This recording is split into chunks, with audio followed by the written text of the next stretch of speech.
오버더탑 코멘트 6월 18일. 이제는 개인 투자가들도 현명해져야 하는 것이 아닌가?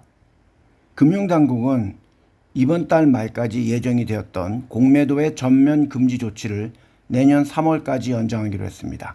또한 불법 공매도에 대한 벌금을 상향하고 부당이익의 규모에 따라 징역을 가중할 수 있도록 형사처벌을 강화하기로 했습니다. 또한 공매도 전산 시스템을 구축해서 무차입 공매도를 차단한다고 합니다. 전체 공매도 거래의 92% 이상을 차지하는 기관 투자가의 무차입 공매도를 실시간 사전에 차단하는 자체적인 잔고관리 시스템을 의무적으로 구축해야 합니다. 또한 기관 투자가뿐만 아니라 모든 법인 투자가는 무차입 공매도를 예방하기 위한 내부 통제 기준을 마련해 운영해야 합니다. 증권사는 기관 투자가의 공매도 전산 시스템과 모든 법인 투자가의 내부 통제 기준이 확인된 곳만 공매도 주문을 낼 수 있도록 합니다. 또한 기관 투자가들에게 유리하다고 비판을 받았던 공매도의 거래 조건도 변경을 하기로 했습니다. 공매도를 금지하기 때문에 MSCI 지수에 코스피가 편입이 될 수 없다고 오도하는 기사가 많이 있습니다. 왜곡된 사실입니다. 공매도를 금지하기 때문에 편입이 안 되는 것이 아니라 우리나라 원화가 국제통화가 아니기 때문입니다.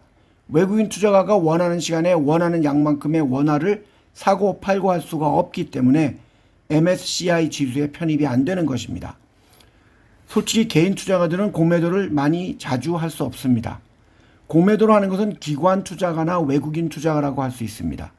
그들이 불법적으로 공매도를 많이 해서 주가를 떨어뜨린다면 저는 당연히 금지를 시켜야 한다고 봅니다.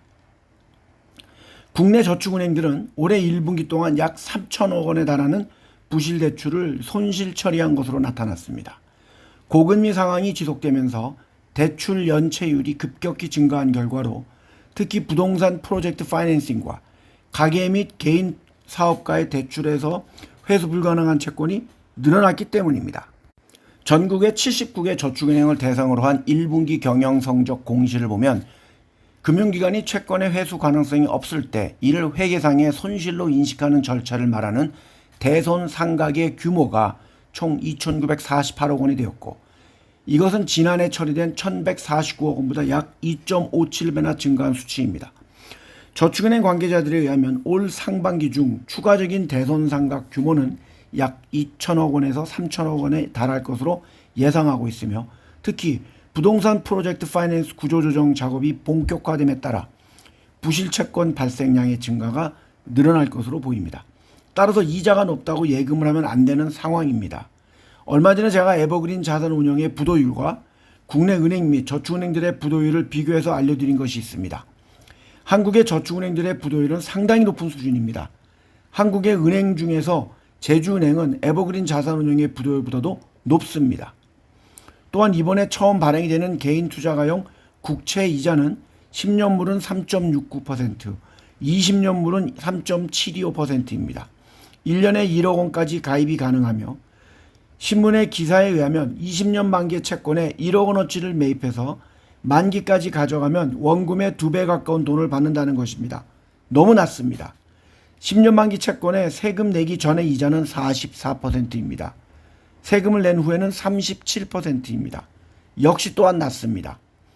이러한 저금리나 안전한 국채에 관심을 가지고 지점을 방문한 사람들 중에 30% 이상이 60대에서 70대 노년층이라고 이었다고 합니다. 하지만 이자율이 너무나 낮습니다. 누가 10년이나 20년을 국채에 묻어두고 저렇게 낮은 이자를 기대할까요? 첫날 1260억 원의 자금이 몰려서 10년물의 경쟁률은 1.03대 1이고 20년물의 경쟁률은 0.23대 1이라고 합니다. 다행히 투자가들도 이제는 현명해지는 것 같습니다. 다른 투자 상품을 고려한다면 즉 주식, ETF, 펀드 등에 투자를 하면 연 10% 이상의 수익을 얻을 수 있는 상품도 상당히 많이 있습니다. 감사합니다.